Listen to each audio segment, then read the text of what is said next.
भगवान कृष्ण एक उदाहरण प्रस्तुत किए। उदाहरण ऐसा है, अगर हम आत्मा शरीर में है, इसको कैसे समझेंगे? समझने के लिए उन्होंने कहा कि जैसा सूर्य अकेले सारे ब्रह्मांड को प्रकाशित करता है, एक सूर्य। यहां पर जो हम लोक में रहते हैं, पृथ्वी लोक में, एवरीडे वी सी वन सन, एक सूर्य को हम देखते हैं ना। ऐसा दो तो नहीं देखते हैं, लेकिन ऐसा बहुत सूर्य है, लेकिन हम एक सूर्य को देखते हैं जो को हमारा पास होता है। इसलिए भगवान ये सूर्य के उदाहरण बहुत सारे जगह में दिया कि सभी लोगों को समझ में आएगा। इजी एग्जाम्पल, जैसे कि भगवद गीता में 4 अध्याय में भगवान ने कहा, अहम विवस्वते योगम प्रक्तवान अहम अव्ययम विवस्वान मनवे प्राह मनु इक्ष्वा को अब्रवीत।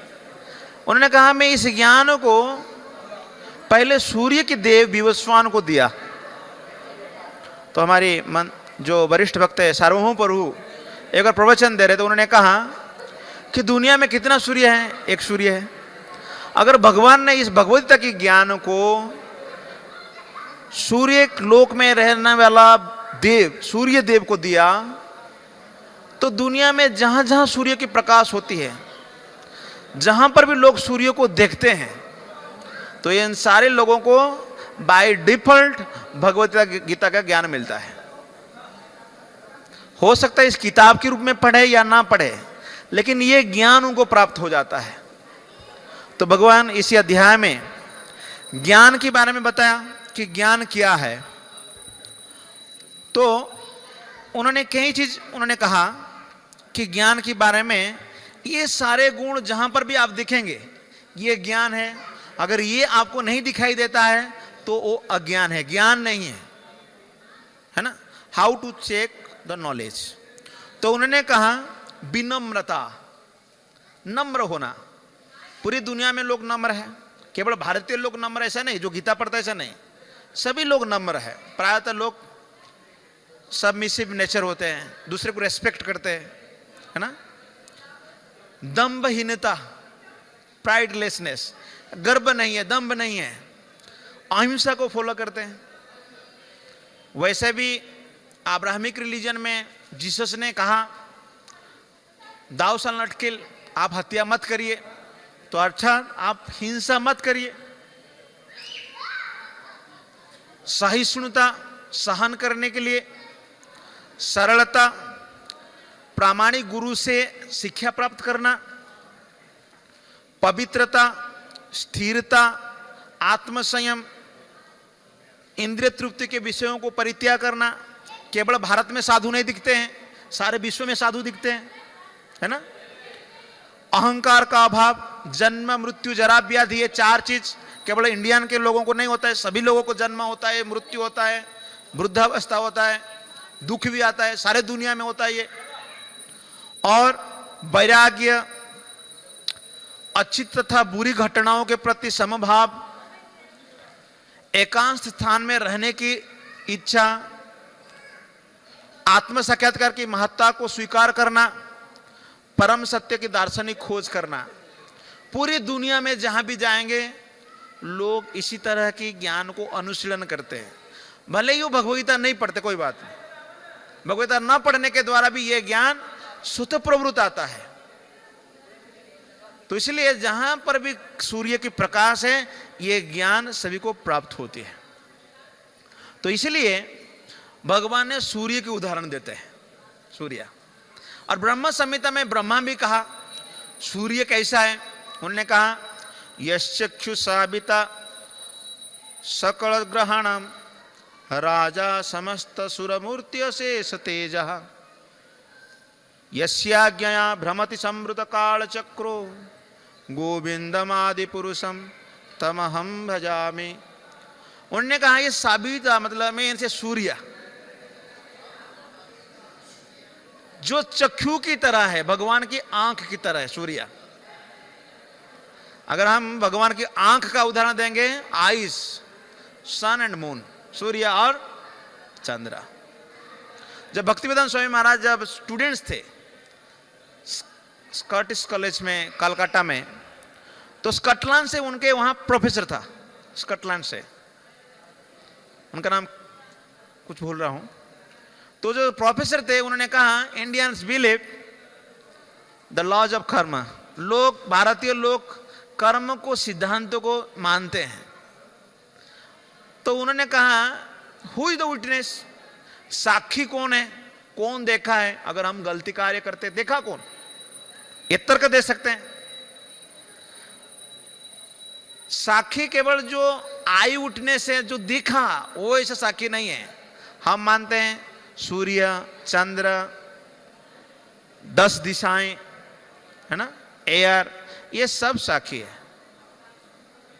तो ये सूर्य भगवान की चक्षु की तरह है, और भगवान की आज्ञा से, उनके ऑर्डर से, on his order everyday proper time में उदित होता है, अस्त होता है, और उनका ड्यूटी करता है एवरीडे। तो इसलिए यहां पर उन्होंने कहा कि ये जो आत्मा के बारे में यहां तो भगवान ने कहा क्षेत्रम क्षेत्री, क्षेत्री मतलब आत्मा, क्षेत्र का अर्थ है शरीर। क्षेत्र को आप और भी सिंपल समझे थे, फील्ड, जगह, है ना, प्लेस, ऐसा हम कह सकते हैं। क्षेत्र, ये शरीर में आत्मा रहता है। जैसा सूर्य सारे ब्रह्मांड को प्रकाशित करता है, उसी तरह ये आत्मा इस शरीर में प्रकाश देता है। और इसमें तात्पर्य कहा आत्मा हृदय देश से, अर्जुन तिष्ठति, ये हृदय देश में रहता है, हार्ट में रहता है। तो ये हार्ट से ये जो चेतना है सारे शरीर में व्याप्त है, इसलिए हम लोग बात कर पा रहे हैं, सोच पा रहे हैं। मीन्स हम लोग एक्टिव है या हम जागरूक है, जीवित है। जब ये आत्मा शरीर को छोड़ देता है, इसको कहते हैं मृत शरीर, डेड बॉडी। आज तक कोई ऐसा टेक्नोलॉजी या मेडिसिन ऐसा कुछ बना नहीं है जिसके द्वारा मृत व्यक्ति को हम जीवित कर सकते हैं, नहीं बना। आत्मा छोड़ के चला गया मीन्स एवरीथिंग फिनिश्ड, यहां सब कुछ खत्म। परंतु यह आत्मा का देहांतरण हो जाता है, दूसरे शरीर को प्राप्त कर जाता है। तो बुद्धिमान व्यक्ति इसी को समझता है। जो बुद्धिमान व्यक्ति, इंटेलिजेंट पर्सन, वो समझता है। जो अनइंटेलिजेंट पर्सन वो समझता नहीं समझ पाता। इसलिए अतएव चेतना पदार्थ के संयोग से नहीं बनी है। प्रभुपाद जी ने एक बुक लिखा है, life comes from life.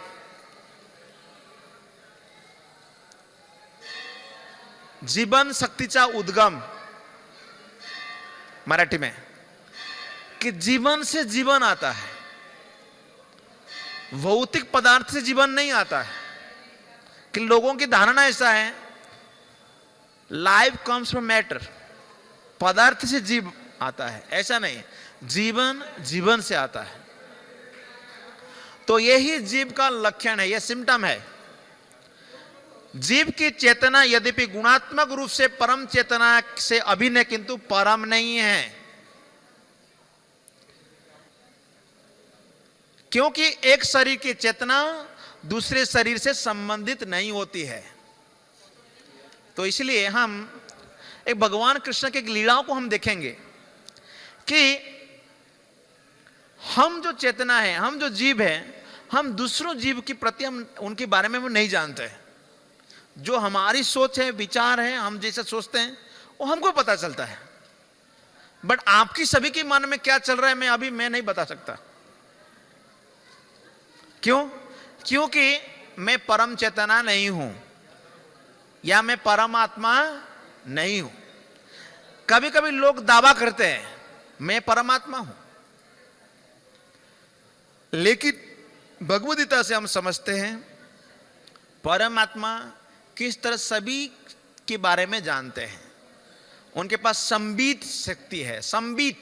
Sambit का अर्थ है, बीत मतलब जानना, जो सभी कुछ जान जाते हैं। प्रभुपाद जी ने उदाहरण दिया, प्रथम स्कंद भागवत में तात्पर्य में लिखा, जैसा कि कोई बड़ा फैक्ट्री का ओनर है, उन्होंने एक छोटा सा कमरे में बैठे हैं इन हिज ऑफिस, बट उनको सब कुछ पता है उस फैक्ट्री में कौन सा जगह क्या घटना हो रहा है, क्या क्या चल रहा है। उनको इन्फॉर्मेशन कैसे मिलता है? Because he has source. उनके पास सोर्स है, उनके पास बहुत सारे लोग काम कर रहे हैं, तो सारे लोगों की सोर्स से उनको पता चलता है what is going on every नोक एंड कॉर्नर, सब जगह क्या हो रहा है उनको पता चलता है। उसी तरह भगवान सभी चीज के बारे में जानते हैं, because he has the potence. इसलिए हम इंग्लिश में कहते हैं ओमनीपोटेंट, ओमनीसियंस, ओमनीप्रेजेंट। ये तो इंग्लिश में पढ़ते हैं। How he is omnipotent, how he is omniscience, how is omnipresent, ये हम शास्त्रों से मालूम पड़ता है इन डिटेल। कहने के लिए तो काली भाषा हम बोल देते हैं, लेकिन डिटेल जानना चाहते हैं तो आज हम आपको एक छोटी सी लीला बताएंगे। वृंदावन में जब भगवान कृष्ण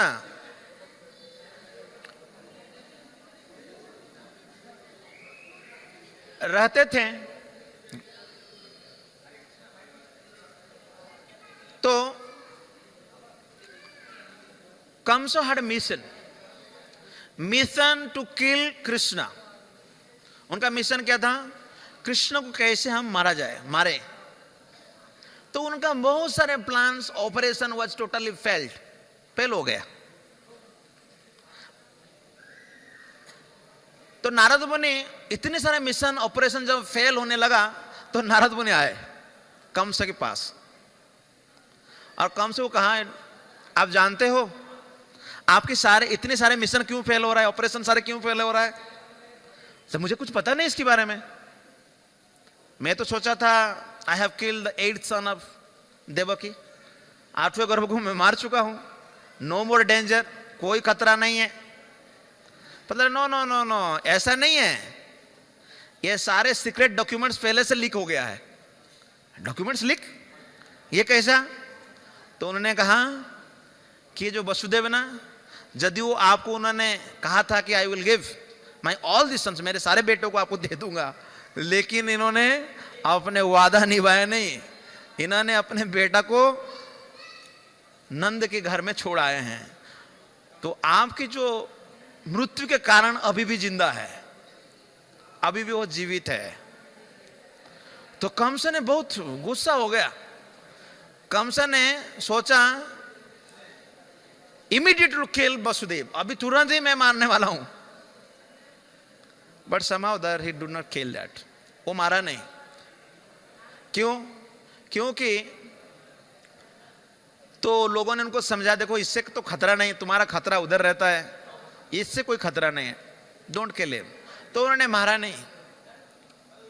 तो उन्होंने अक्रूर को प्लान किया, सीक्रेट प्लान, मीटिंग।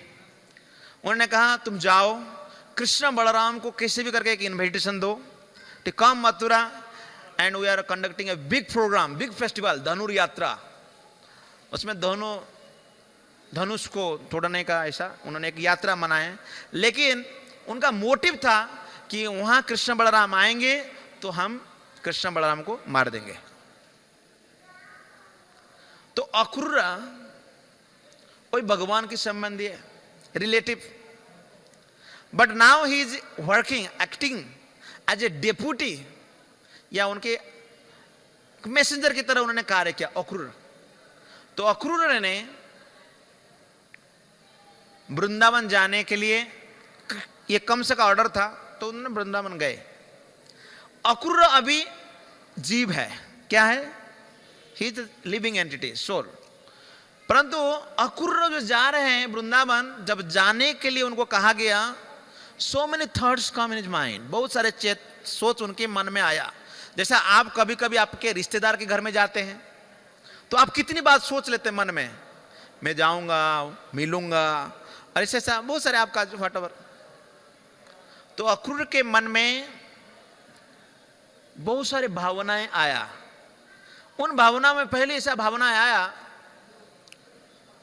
मैं कृष्ण और बलराम को दर्शन करने जा रहा हूं वृंदावन,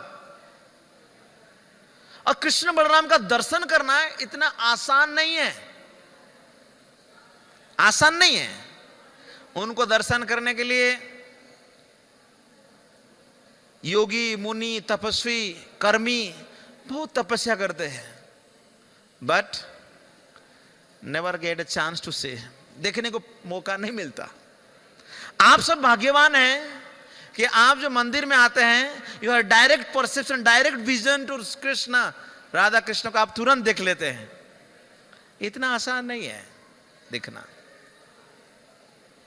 तो अक्रूर ने कहा, हो सकता है मैं पूर्व जन्म में बहुत सारे तपस्या किया होगा, पुण्य कार्य किया होगा, इसीलिए मुझे ये मौका मिल रहा है। तो ना उदाहरण देते हैं, जैसा कि नदी में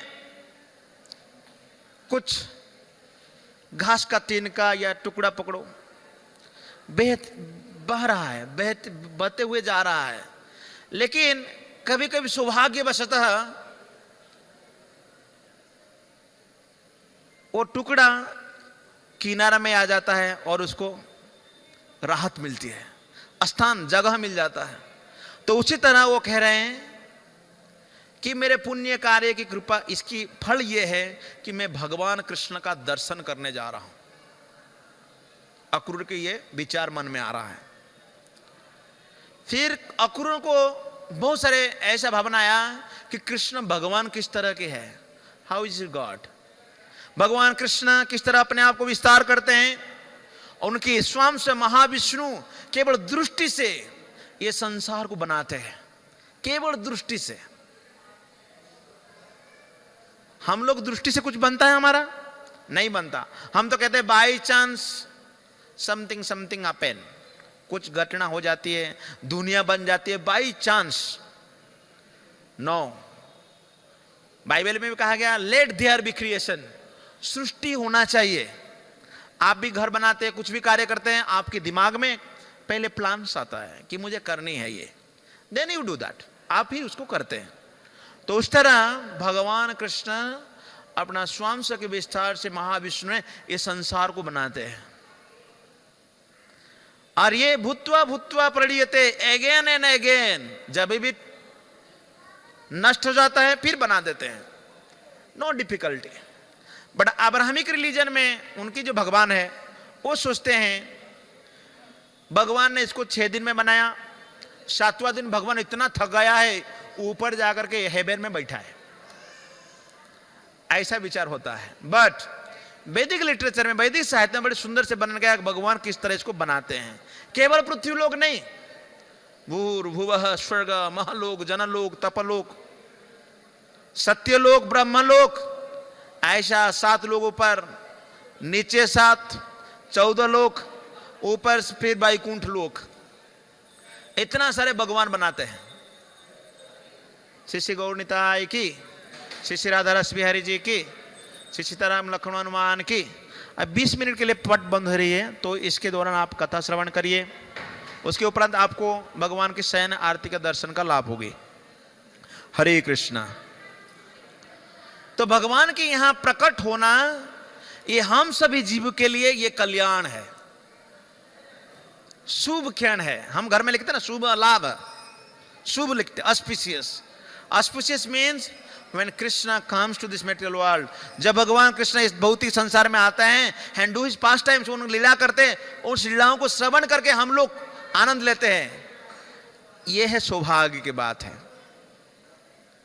मैं जब कृष्ण को दर्शन करूंगा तब मैं तुरंत प्रणाम करूंगा।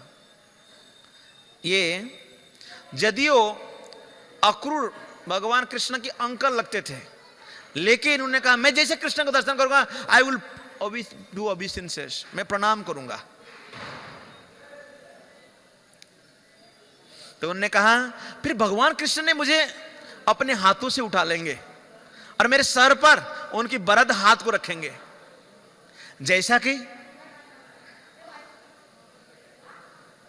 जब बामन देव बड़ी महाराज की यहां 3 डेग मांगने के लिए आए, 3 पग मांगने के लिए आए, तो बड़ी महाराज ने सब कुछ दिया और जल थोड़ा दिया। भगवान इतना प्रसन्न हो गए, बड़ी को आगामी इंद्र बनाएंगे, तो उनके सर पर भी हाथ रखे थे।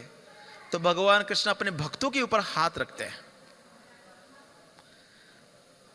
तो मैं भी इस तरह की भगवान कृष्ण की कृपा प्राप्त करूंगा। ऐसा अक्रूर विचार कर रहे हैं।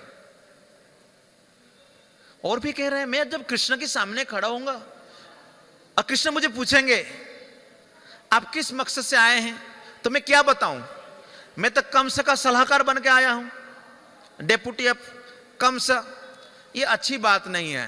कंस तो भगवान कृष्ण के शत्रु है, शत्रु का तरफ से जाना ये सही बात नहीं है। फिर भी वो यहां पर एक स्टेटमेंट देते हैं कि भगवान कृष्ण सभी के हृदय में रहते और सब कुछ जानते हैं। सर्वस्य चाहम हृदय सन्निविष्टो मत्तः स्मृति ज्ञानम अपहनम च। भगवान सभी के हृदय में रहते हैं, वो सब कुछ जानते हैं। वो भी मेरे हृदय में रहते हैं, वो परम चेतना है, मेरे बारे में भी सोच रहा हूं, वो भी जानते हैं, मैं उनके भक्त हूं। तो इसलिए मुझे वो कुछ करेंगे नहीं, मुझे माफ कर देंगे। वैसे और फिर जब मुझे कहेंगे अंकल, हे मेरे चाचा जी, ऐसा जब हमको कहेंगे कितना मुझे प्रसन्न होगा, मैं कितना खुश हो जाऊंगा। ऐसा अक्रूर विचार कर रहे हैं। आध्यात्मिक गुरु एवं भगवान कृष्ण की कृपा से इसके ज्ञान को हमें प्राप्त होती है। चैतन्य चरितामृत में इसके बारे में बहुत सुंदर वर्णन किया गया है। किस तरह अगर हम आध्यात्मिक गुरु और कृष्ण में हमारा श्रद्धा होती है तो हमें इसी तरह के ज्ञान प्राप्त होता है। This is the perfect knowledge, पूर्ण ज्ञान। और इस तरह अक्रूर सोचते सोचते वृंदावन में पहुंच गए। शाम के समय, इवनिंग टाइम। इवनिंग टाइम में अगर गांव में आप जाएंगे तो क्या देखते हैं? गए घर लौटते हुए, है ना। और शाम की बड़ी सुंदर सीन होता है गांव में, प्लीजिंग मोमेंट। कहीं जगह में मंदिरों में घंटा बजता है। और इस तरह जब अक्रूर पहुंचे तो अक्रूर ने पहले भगवान कृष्ण की चरण का चिन्ह दर्शन किया। भगवान के चरण में आपको चक्र, वज्र, कमल, ध्वज और बैलिकन और अंकुश, ये 6 चिन्ह मिलता है। तो भगवान वृंदावन में भगवान कृष्ण के चरण चिन्ह को दर्शन करके तुरंत उन्होंने उतर गए अपने रथ से और प्रणाम करने लगे। अगर भगवान कृष्ण के चरण में जो चक्र को आप दर्शन करके आप दर्शन करते हैं तो चक्र का दर्शन करने से मात्र से आपके मन में जो 6 प्रकार की गलत विचार है, काम, क्रोध, लोभ, मद, मोह, आश्चर्य, 6, ये दूर हो जाता है, नष्ट हो जाता है। केवल चक्र भगवान चक्र से इसको नष्ट कर देते हैं। Otherwise we are totally mental. हमारे सभी के मन में ये काम, क्रोध, मद, मोह, आश्चर्य, ये सब भरा पड़ा हुआ है। जब भगवान कृष्ण का चरण का दर्शन करते हैं और दर्शन करके इसे चक्रों को ध्यान करते हैं तो उनके मन शुद्ध हो जाता है। इसलिए भारत में जो भक्त आप देखते हैं, ये भक्त इतना शांत क्यों है? क्योंकि उनको ऐसा ज्ञान मिलता है। जब ये ज्ञान नहीं मिलता है तो मन में इतना काम, क्रोध है। Peoples are just bombing in different countries. अलग अलग देश में केवल बमबारी कर रहे हैं और एक दूसरे से झगड़ा कर रहे हैं। ये सभी जगह देख रहे हैं ना, बिकॉज ये नॉलेज नहीं है। ये नॉलेज अगर ऐसा दर्शन करेंगे, जो गुस्सा आता है उनको इतना सारे, कम हो जाएगा। बड़ी बड़ी विपत्ति से, भय से बच जाएंगे लोग। लेकिन दुर्भाग्यवशतः ऐसे ज्ञान को ना तो सुनने के लिए तैयार है, ना तो पढ़ने के लिए तैयार है, ना तो जानने के लिए तैयार है। लेकिन प्रचार के माध्यम से ये ज्ञान लोगों तक वितरित पहुंचाया जा रहा है। चक्र, फिर अगर आप भगवान चरण में जो वज्र है उसके दर्शन करते हैं तो हिमालय के जैसे आपके अगर पाप है, बहुत पाप किया आपने, ये पाप का नष्ट हो जाता है, समूल नष्ट हो जाता है पाप। अगर अंकुश का दर्शन करते हैं तो हाथी जैसा, हाथी कितना बड़ा है, एलिफेंट सो बिग। तो हमारे भी इच्छाएं बहुत सारे हैं ना, बहुत सारे डिमांड्स होता है हमारा, बहुत इच्छा है। डिमांड्स आर नेवर सेटिस्फाइड, कभी संतुष्टि नहीं मिलता है। वैसे हाथी से इतने इतने हमारा इच्छाएं हैं, वो इच्छाएं कम हो जाती है, या वो इच्छाएं भगवान की ओर इच्छा बढ़ जाती है। और भगवान की चरण में जो कमल है उसका आप दर्शन करते हो, चिंतन करते हो, कमल फूल, लोटस, उसको ध्यान करने से भगवान के प्रति आपका आकर्षण बढ़ जाता है। तो इसी तरह जब भगवान की चरण चिन्ह को अक्रूर ने दर्शन किया तो अक्रूर वृंदावन में अपने आप को just rolling on the ground.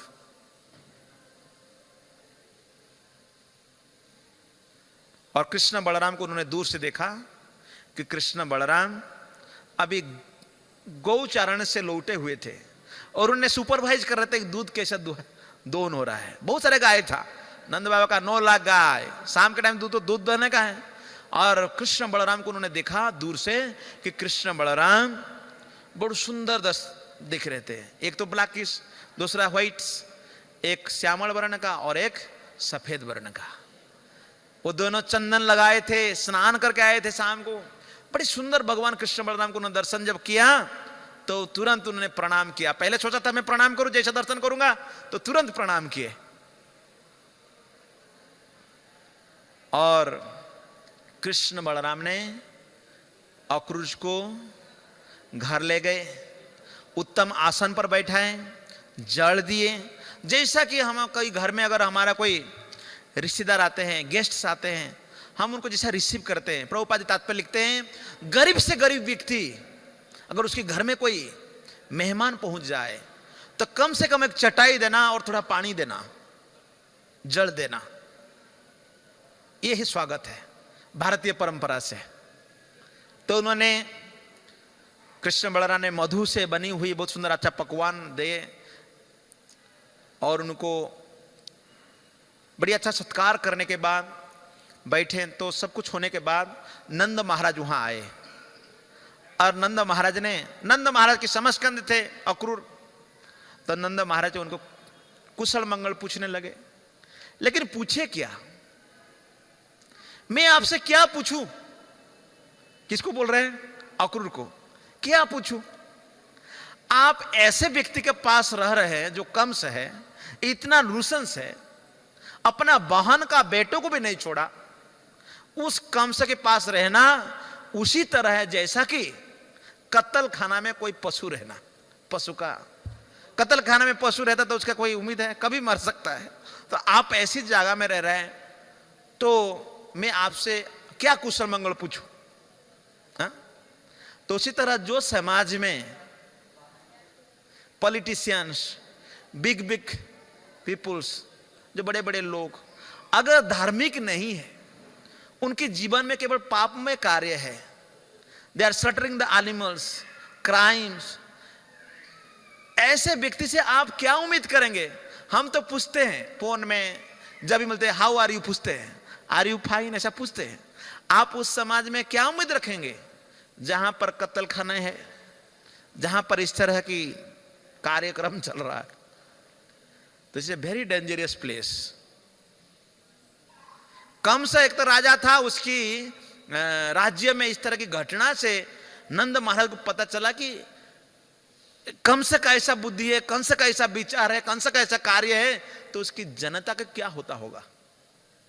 तो केवल राजा से, केवल प्रेसिडेंट से, प्राइम मिनिस्टर को देख करके, उसके विचार से, उसकी बातचीत से, उसके व्यवहार से आप पता लगा लेना उस देश की जनता किस तरह की जीवित अपने जीवन अतिबाहित करते होंगे। पूरे देश को दिखना जरूरी नहीं है, just see the activities of the heads of the states.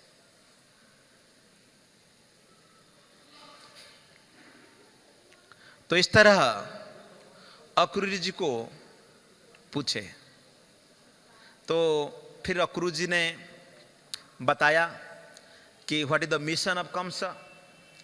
Kans का मिशन जब पता चला तो कृष्ण और बलराम ने कहा, दे वर वेरी हैप्पी, कहा इतना ऐसा कर रहे हैं। तो कृष्ण भगवान ने कहा, मेरे चलते मेरे माता पिता को इतने दुख पहुंच रहा है, आई शुड रिलीव देम। तो बोला कि what is the next plan, जल्दी बताओ क्या करना अभी। तो बोला कि ही हैज ए इनविटेशन, उन्हें इनवाइट किया है कि मथुरा आने के लिए। तो okay okay definitely tomorrow morning हम जाएंगे, कल जाएंगे। कृष्ण बलराम बहुत खुश हो गए, कल जाएंगे। फिर नंदा महाराज ही सर्कुलेटेड वन रिजोल्यूशन पास किया कि tomorrow all the people will go to Mathura, सब लोग जाएंगे। उन्होंने वहां पर पुलिस डिपार्टमेंट को बताया कि प्रभुपाद लिखते इंग्लिश में, he send an invitation to the police department also. English में प्रभुपाद ऐसा लिखते हैं। तो मथुरा में नहीं, वृंदावन में सभी को ये बताया गया है। जब गोपियों को ये बात मालूम पड़ा, Krishna is now going to live Vrindavan, is going to Mathura, तब जब मथुरा जा रहे हैं तब गोपियां रात भर सोई नहीं। गोपियों के मन में बहुत सारे बात आई। क्यों? भगवान के भक्त नहीं चाहते हैं कि भगवान उनसे दूर हो जाए। तो गोपियां ने कहा कि कृष्ण मथुरा जा रहे हैं, विल गो टू मथुरा, तो हर मिनट हमें कहीं युग की तरह लगेगा।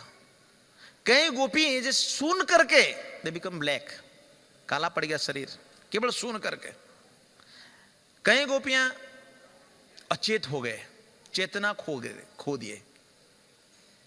और कोई गोपियां ने कहा कृष्ण जी इंटेलिजेंट, वो तो बुद्धिमान है, पर बुद्धिमान जैसा नहीं लग रहा है, वो उधर क्यों जाएगा, मथुरा क्यों जानना जरूरत क्या है। लेकिन वो तो जा रहा है, क्या करें। लेकिन किसी भी हालत में हमको रोकना होगा, उनको जाने नहीं देंगे।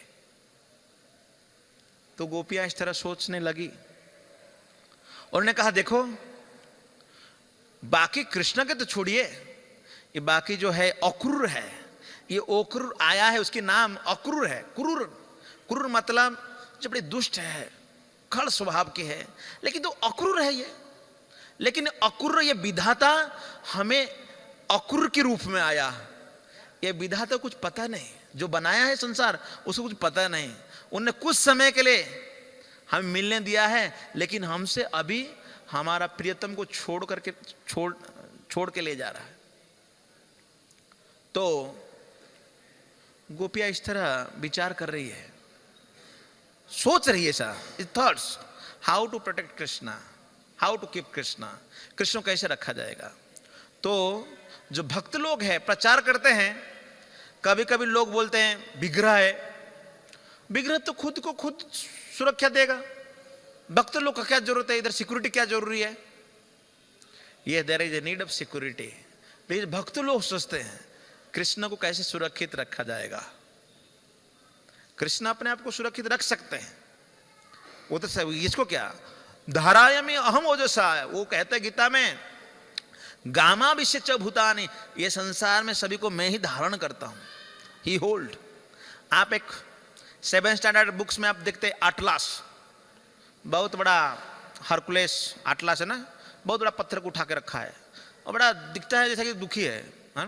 लेकिन भगवान कृष्ण इतने बड़े बड़े ग्रहांतर को धारण करते हैं, उठा के रखे। तो गोपियां ने इस तरह बहुत विचार मन में किया, लेकिन नेक्स्ट डे मॉर्निंग में